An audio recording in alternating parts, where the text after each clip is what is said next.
Hello, I'm Kevin Probst, and welcome to Kevin's Corner on this 26th day of January in 2025. And I have been thinking about James chapter 3, verse 1, where he says, "Let not many of you become teachers." And what does he mean by that? I have been a teacher for over 40 years, and I contemplate retirement every year. But I have not yet found myself ready to walk away from a lifetime profession that I've loved and has brought me so much satisfaction.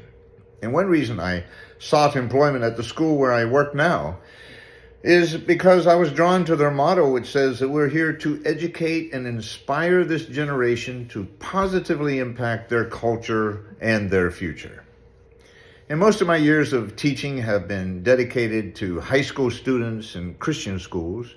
I was inspired to become a teacher when I experienced the life-changing impact of godly teachers in my life during my high school years in a Christian school. And looking back, I realized how much I took for granted the deep spirituality of instructors who taught me, and they prayed for me. They challenged me to emulate their example of genuine Christianity. And I didn't realize until much later in life how uncommon it was to be surrounded by such caring, spirit-filled people. It's been a wonderful experience and a privilege to be a teacher. However, I will say that the weight of responsibility is often a heavy burden to bear. Teachers have a unique and powerful opportunity to transform how students think, to help them develop a worldview from which they can launch themselves into their own future.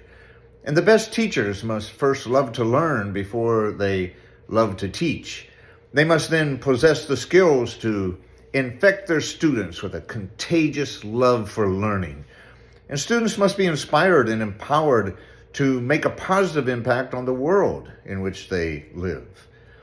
And although there is some monetary compensation that I receive as a teacher, my real paycheck comes from the reward that I feel when I witness a young freshman begin his or her school experience, high school experience. And for 4 years, I have the privilege of pouring into them and investing in them. What an opportunity to help them mentally and emotionally and spiritually. Being even a small part of their maturation process and witnessing the transformation from childhood to adulthood is wonderfully fulfilling. And adding to that, after having taught foundational and formational biblical principles for so many years, I often run into former students who now have families of their own, who are now living Christ-centered lives and greatly impacting their culture. So why does James admonish his readers that not many of you become teachers, my fellow believers, because you know that we who teach will be judged more strictly? He is specifically speaking to those who are teachers in a Christian setting, in a church or a Christian ministry. And this is a very sober warning that those who would accept the privilege of teaching or preaching the truth of the gospel must be willing to take on the heavy obligation and responsibilities that are attached to such a privilege. And those who are called upon to teach in such circumstances are gifted in ways that others may not be. They have learned things that others want and need to learn. And the cost of possessing such gifts is the strict accountability that is required of those who would teach. Jesus warned, "To whom much is given, from him much will be required. And to whom much has been committed, of him they will ask the more."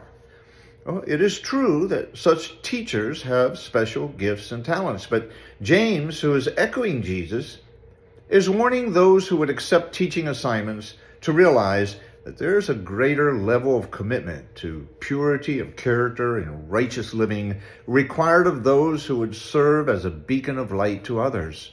The sober warning is to those who would thrust themselves into such positions through self-promotion rather than having been called and appointed by God to serve in such a capacity. It seems in our modern age The desire to be involved in church work has become extremely popular. The real danger is participating in such work as an empty vessel. It must not be considered a common job that can be performed by common people. Those who share the most holy truth of the gospel must not be empty vessels. Rather, they must be filled with the Spirit of God and be recipients of the grace and the power that He provides. Unlike the common teacher in the secular world, a Christian teacher is fulfilling a supernatural calling. He's teaching a supernatural truth and participating in a supernatural mission. James is simply saying that this calling, this mission, must not be taken lightly. And those who are chosen to participate in informing others of Christ's transforming power are held to a higher standard and will one day stand before the God they serve, where they will be required to answer for the talents given them and the mission assigned to them. Oh, to hear these words on that day, "Well done, good and faithful servant." If this video was helpful to you in any way, please watch additional videos much like this one, and please hit the subscribe button and the like button. And if you know of anyone who might be helped by watching this video, please share. Thank you so much for spending time at Kevin's Corner.